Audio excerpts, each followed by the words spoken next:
Last one we're going to go through are the claims, because of course this is some, really, really, really important. We want to make sure that after the tenant pays the premium there, that we are absolutely covered, and then we're going to get reimbursed. I forgot, somebody earlier on asked a question about claims. So this is how the claims process works. I'm going to go through it a little bit quickly because of course nobody has, issued a claim yet, but I just wanted to see you guys how quick and easy it is. So for the rent coverage, the tenant ends up, the problem for the landlord is the tenant doesn't end up paying the rent here. So what the guarantors company does is they will cover any unpaid rent up to the limit you select. So if you select 1 month, they'll give you 1 month rent coverage. If you select 12 months and they don't pay those 12 months, they will actually pay you that 12 months rent coverage. And then I think it was Javier just asked, what does the security deposit insurance cover? Covers the exact same thing as the security deposits do. Unpaid rent, damages, fees, utilities, all that same stuff. So that's, again, why this insurance is so amazing. Exact same coverage, exact same deductions that the security deposit does. Boy, we had so many chat questions here today. I'm forgetting, but somebody asked a question here about when do we file the claim? Do we have to wait to file an eviction? No, you don't. This is when you can file a claim. And the agent specifically explained this to me, is that the landlords have to meet any one of these three conditions. The lease has come to an end. The landlord has legal possession of the property. So let's say, you're having issues, they're not paying you the rent. And by the time, hopefully you get the tenant to move out on their own. Maybe, you do the cash for keys, but in some way, shape, or form, you got the keys in your possession. Or unfortunately, if you, have to go through the eviction process, you do have to wait until the court grants you possession of the property. But somehow or other, you got the property back in your hands. Or the third deadline for you to file a claim with the insurance company is you've already re-rented the property. As long as you have any of these three being met, now is your time to file the claims. Okay? We have up to 60 days after the tenant moves out to submit a claim. This is awesome because it's double the length of time than, Illinois gives us. In Illinois, we've only got the 30 days. Cook County, Chicago, also, we only have those 30 days. This one, we have up to 60 days to submit the claim. Again, I'm forgetting who asked these questions, but somebody asked, hey, do we have to wait until you file the eviction to submit the claim? You just can't let the tenant continue to not pay the rent, and not do anything about it. The company says that you have to do something. You have to take some sort of action to try to start recovering the rent after 45 days that the tenant stops paying you the rent.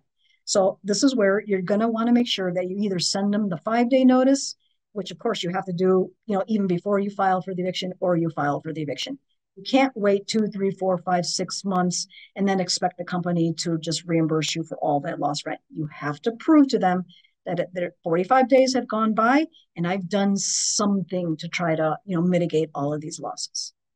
So let me show you how quick and easy it is to submit a claim to the guarantors company. And the way you do that is by submitting an online form. Where's my pointer here? So all you have to do is fill out the form online and submit some of the documents. I'm just going to zip through this because, again, this is just an example to show you how quick and easy it is. So they do have an online form where you enter some basic information: your name, last name, email address, bond number that's on those PDFs that I showed you, your address, if you have an apartment number, who your tenant first name is and last name is. Then this is where you enter what your damages are. How much of a security deposit did you collect from them? If you collected another security deposit, on top of the coverage that you have with them, how much unpaid rent there is, when did they stop paying the unpaid rent, when did they end, when did they move out, basically, when did they end paying that rent, are there any unpaid utilities, unpaid penalties. So basically, this is where you tell the company how much money the tenant owes you. Are there any, what was the other thing? Damages. Oh, so this was just the rent, utilities, and penalties. This is where you enter any damages, amenities, legal fees. You just keep entering all of the money that you're out. Then you enter the repossession date. Remember, I mentioned that the property has to be back in your hands before you can file the claim. And this is where you enter it. And I guess you could enter some information on it. That's it. This is the information that they're requesting. And then you do have to upload some supporting documentation. You already have this together because presumably you've already sent this over to the tenant. So you upload your lease agreement, your ledger, in other words, how much rent were they supposed to pay? How much rent did they actually pay?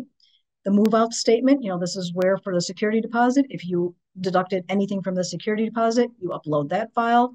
And then the proof, any invoices, if you got an eviction judgment, whatever. They don't really say pictures. I wouldn't, post like 1,000 pictures or anything, but just any type of information that will help them, to get you paid. Once they receive that information, the company says they're going to pay you in about 2 to 3 weeks. If there's a really long, complicated, process, payout there, it may take a little bit longer, but they generally try to pay you out in 2 to 3 weeks. And as a matter of fact, the agent says we really do get a lot of them paid out in about 5 days. They send you either a check or you get the deposit directly in your bank account. I'm not sure. I'm sure you'll like that somewhere on there.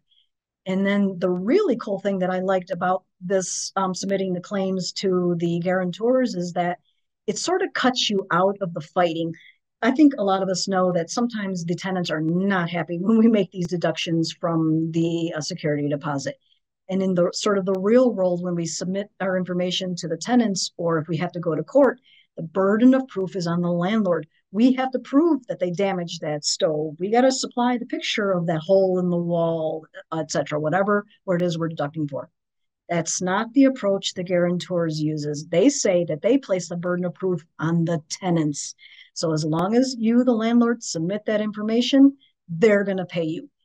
They reach out to the tenants and tell the tenants, you need to prove to us that you didn't pay the rent, or excuse me, that you did pay the rent that the landlord is claiming, or that you didn't punch that hole in the wall, you didn't break that window, that it was pre-existing condition.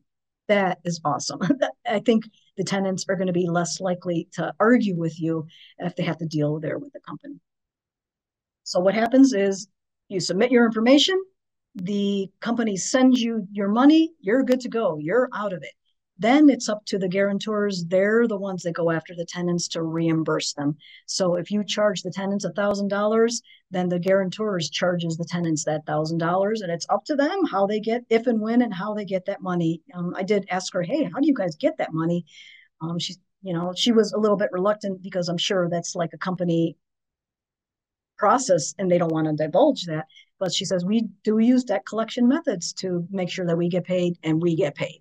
So that's awesome because, again, think about it. That's one of the hardest things for us is if we go through the whole eviction process, we go to court. Yeah, we may get an award for $5,000, but we never see that because it's just too difficult, time consuming. We don't know how to get that money back. Whereas here, we'll get paid regardless. If we charge $5,000 and we got that coverage, we'll get a check or whatever for $5,000. It's up to the guarantors whether they're going to get reimbursed.